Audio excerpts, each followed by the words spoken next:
칠십리에 덮인 눈길. 청장관 이동무. 여행길에서 뭔가 새로운 감흥을 느낄 때가 있습니다. 기대 이상의 아름다운 풍경을 보았거나 우연히 환상적인 전경을 본 경우 그렇습니다. 정확히 무엇인지 확인하기 힘들지만 대략 느껴지는 형체를 통해 신비한 기분을 만끽했다면 더더욱 그렇습니다. 이런 경우 그 황홀한 감흥은 훗날에도 결코 잊지 못할 것입니다. 다음은 그런 감정을 잘 표현한 이동무의 글입니다. 계민년 12월 22일 이른 아침 나는 충주에 가기 위해 말을 타고 이부 고개를 넘고 있었다. 차가운 구름이 하늘을 덮은 상태에서 눈이 조금씩 내리더니 이내 퐁퐁 쏟아졌다. 눈송이가 바람결에 비껴 날리는 모양이 마치 배틀 위의 시주처럼 보였다. 아름다운 눈송이가 귀 밑에 떨어지는 게 은근한 뜻을 드러내는 듯 싶었다. 나는 이를 사랑하여 하늘을 우러러 입을 벌려받아서 먹었다. 산과 산 사이에 난 가느다란 산길이 가장 먼저 하얗게 변했고 멀리 보이는 소나무는 검푸른 데 비해 가까이 있는 소나무들은 점점 하얗게 물들어갔다. 시들어 말라버린 수숫대가 밭 가운데 서 있는데 한방눈이 바람을 끼고 사냥하듯 몰아치니 쏴쏴 부르짖어 울부짖는 듯했다. 수숫대의 빨간 껍질이 눈 위에 거꾸로 끌리니 저절로 휘갈겨 쓴 초소가 되었다. 여러 나무 위에는 자웅으로 짝지은 까치 67마리가 매우 한가로이 앉아 있었다.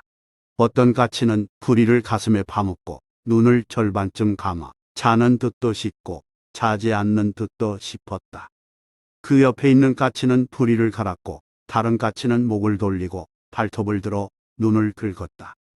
또 어떤 까치는 다리를 들어 옆에 있는 까치의 날개깃을 긁어줬고 어떤 까치는 정수리에 눈이 쌓이면 흔들어 털고는 눈동자를 바로 하여 눈 날리는 모양을 가만히 바라보았다. 말을 타고 가파른 언덕으로 나아가니 깨진 항아리 조각 안으로 들어가는 것 같았다.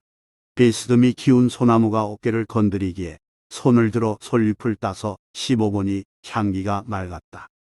씹던 솔잎을 눈 위에 뱉으니 흰 눈이 벼곡처럼 푸르러졌다.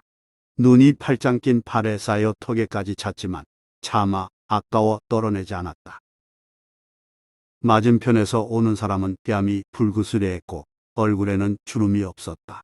그의 왼쪽 구레나룻은 눈이 없어서 그을음과 같았고 오른쪽 구레나룻은 흰눈 같았으며 눈썹도 마찬가지였다.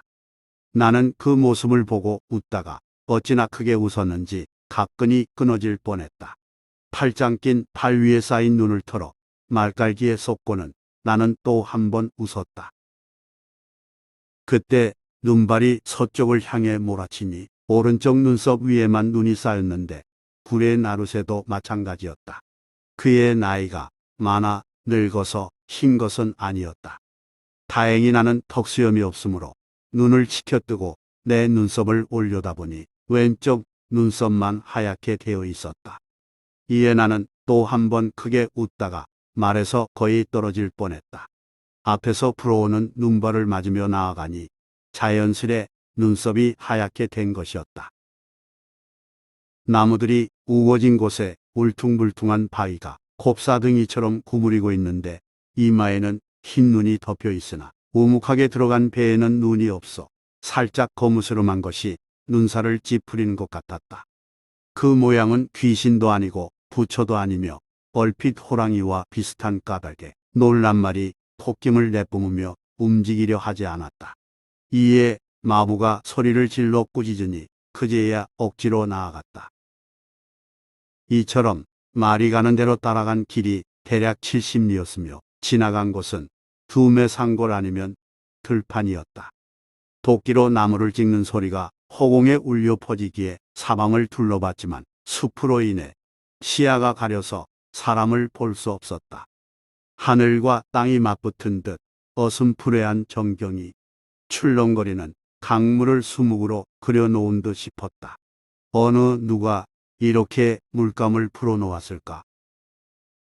멀리 펼쳐진 풍경을 바라보노라니 날이 저물 무렵의 강물과 안개 속에 가려진 물가 모습이 산과 들판 사이에 호련히 펼쳐져 내 눈을 의심하게 만들었다. 안개 속에서 돛대가 흐릿하게 나타났다. 도롱이 입고 삿갓 쓴 노인이 고기를 메고 낚싯대를 들고 있었다. 마을 어귀가 어렴풋하게 은은히 비쳤다. 청둥오리는 꽥꽥 울면서 날아 숲으로 모여들었다. 저 멀리 능수보들 숲에는 햇볕에 말리는 그물이 흔들흔들했다. 나는 의아한 생각이 들어 내가 본 풍경을 말하며 의견을 물었는데 마부도 나처럼 느꼈다고 답했다. 그래도 어딘지 미심쩍기에 마침 지나가는 나그네에게 물었더니 그는 빙그레 웃으며 지나갔다. 나는 말에게 채찍질하여 동쪽으로 나아갔다. 그러자 멀리 보였던 풍경이 눈앞에 나타났다. 앞서 본 저물녘 강물과 안개에 가려진 물가 모습은 그게 아니라 황혼이 점점 어둠으로 변하는 것이었다. 흐릿하게 보인 돛대는 장마로 허물어진 집을 백성이 가난하여 지붕을 이지 못해 기둥만 남은 것이었다. 도롱이와 삿갓 차림 늙은이가 낚싯대를 든 모습은 산속에서 나오는 사냥꾼이었다.